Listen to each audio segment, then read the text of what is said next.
राधा वल्लभ श्री हरिवंश। कल का दिन हम सभी भक्तों के लिए एक दुख भरा दिन था। दुख भरा दिन इसलिए था क्योंकि हमारे श्री महाराज जी, जो हमारे गुरुदेव जी भी हैं, उनके लिए कुछ जो अनभिज्ञ लोग हैं, जिनको ना तो धर्म से कोई मतलब है, जिनको ना तो किसी प्रकार का कोई साधु संत महात्मा के मान सम्मान की बात से कोई मतलब है, किसी से कोई मतलब नहीं उनको। वो लोग 6 फरवरी के दिन श्री महाराज जी का विरोध कर रहे थे और ये कह रहे थे विरोध में कि हम लोग रात में सो नहीं पाते हैं। बड़ी बड़ी मोटी मोटी रस्सियां हमारे घर के बाहर लगा दी जाती हैं जब महाराज जी प्रेमानंद जी पद यात्रा के लिए निकलते हैं रात में 2 बजे। कहते हैं 11:30 बजे से ही ऐसा शोरगुल चालू हो जाता है श्रीधाम वृंदावन में, और उसके बाद सुबह तक ऐसा चलता रहता है। कुछ विरोध करने वाले लोगों का यह भी कहना है कि महाराज जी अपने शक्ति प्रदर्शन और दिखावे के लिए ऐसा सब करते हैं। हमने कई सारे लोगों के वक्तव्य सुने थे जो सोशल मीडिया के द्वारा बताए गए। जो विरोध कर रहे थे उसमें एक शख्स थे ऐसे जो अपने आप को ब्रजवासी तो कह रहे थे, लेकिन वो कह रहे थे कि महाराज जी अपना शक्ति प्रदर्शन करने के लिए रात में आतिशबाजी करवाते हैं और ढोल नगाड़े भी बजवाते हैं अपने स्वागत में। अरे भैया, थोड़ी सी भी शर्म हो तो ऐसे महापुरुष, ऐसे दिव्य महापुरुष जो कालों कालों में, युगों युगों में एक बार धरती पे अवतार लेते हैं, उनके बारे में ऐसी बात कहते हुए आपको बिल्कुल भी शर्म नहीं आई। वो अपने शक्ति प्रदर्शन के लिए ऐसा कर रहे हैं। वो सिर्फ और सिर्फ हजारों मील से आए हुए, दूर से जो जितने उनको चाहने वाले, उनको प्यार करने वाले, उनके प्रति समर्पण भाव रखने वाले लोग हैं, सिर्फ उनके लिए वो पदयात्रा करते हैं। इतना ज्यादा स्वास्थ्य खराब होने के कारण भी अस्वस्थ रहते हैं हर समय महाराज श्री, फिर भी 2-2.5 किलोमीटर का रास्ता पैदल चलकर आते हैं इतनी सारी भीड़ में सबको दर्शन देने के लिए। जरा भैया उन लोगों से जाकर पूछिए जो लोग हजारों मील से आते हैं अपना समय बर्बाद करके, अपना पैसा बर्बाद करके, अपना घर परिवार छोड़कर सिर्फ एक झलक पाने के लिए महाराज श्री का, और आप लोग एक शब्द में कह रहे हैं कि हमको बड़ी दिक्कत होती है, हमारे बुजुर्ग, हमारे बच्चे सो नहीं पाते। अरे ये श्रीधाम वृंदावन है, यहाँ सोने के लिए मत आइए, यहाँ जॉब करने के लिए मत आइए। ये तो वो श्रीधाम वृंदावन है जिसका नाम मात्र से ही आपके समस्त पापों का बंधन कट जाता है। फिर यहाँ आकर जिसको यहाँ का वास मिल गया हो,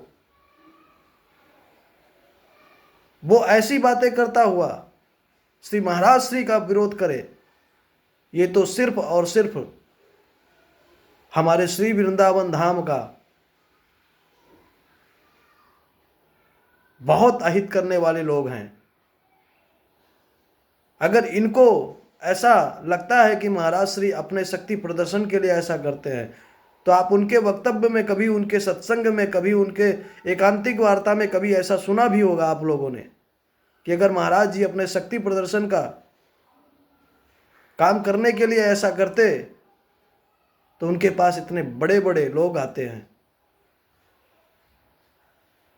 उनको कहने की जरूरत नहीं थी, 1 रुपया नहीं लेते, वो सिर्फ और सिर्फ भगवत प्राप्ति की बात करते हैं। इतने शांत, इतने सरल, इतने सौम्य, इतने सरस, ऐसे दिव्य महापुरुष धरती पे हमने पहली बार देखा है।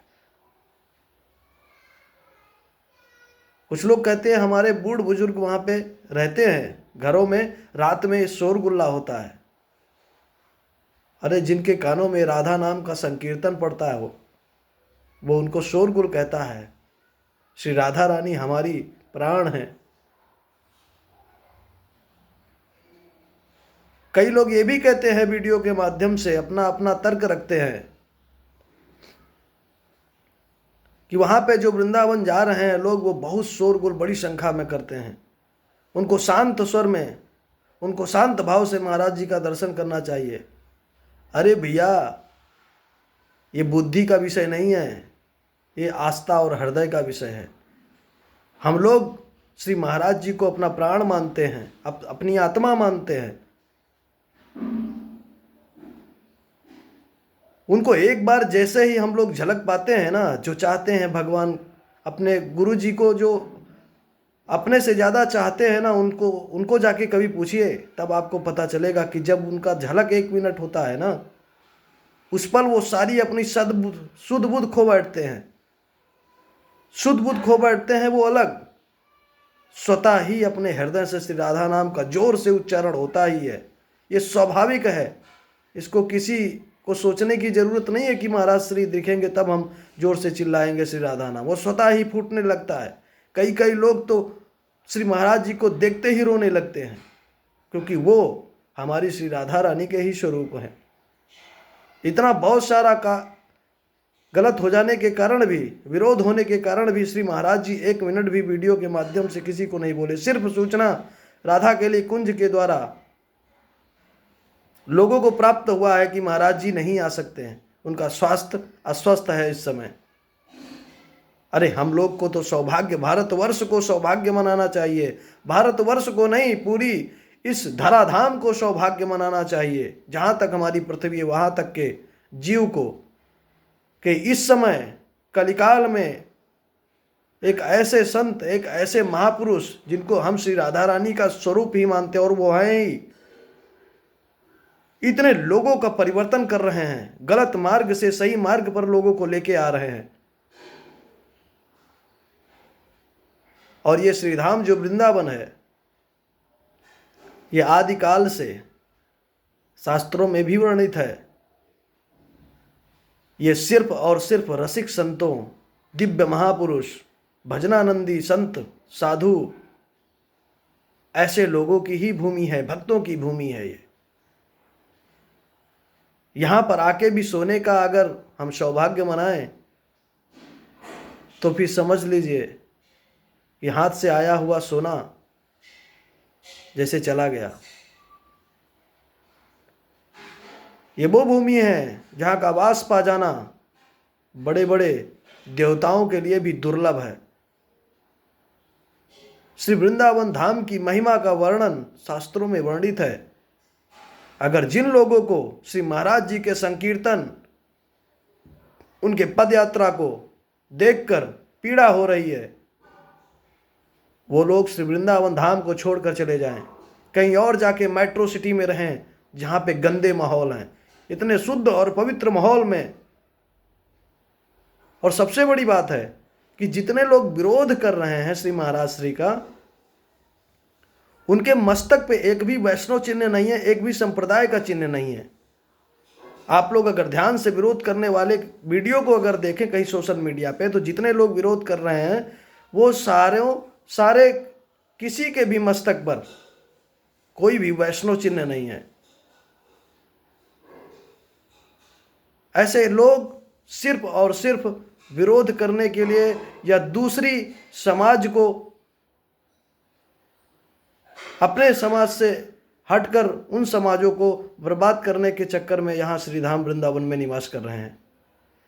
इसलिए हम सभी जितने भी महाराज श्री को चाहते हैं, महाराज श्री से प्यार करते हैं, महाराज श्री को अपना मानते हैं, सभी लोग श्री महाराज जी के समर्थन में उतरें और श्री महाराज जी को अपनी 2 शब्द में निवेदन करें कि महाराज श्री आपको हम लोगों की जान समझ लीजिए, बचाने के लिए आपको अपनी पदयात्रा को निरंतर चलने देना चाहिए। क्योंकि हम आपकी पदयात्रा में एक झलक पाने के बाद ही हमारी आत्मा को शांति मिलती है। इसलिए ये वीडियो बस इतना ही। अगर आप लोगों को किसी कमेंट के माध्यम से कुछ कहना है तो आप लोग कमेंट करके अपनी राय दे सकते हैं। राधा वल्लभ श्री हरिवंश।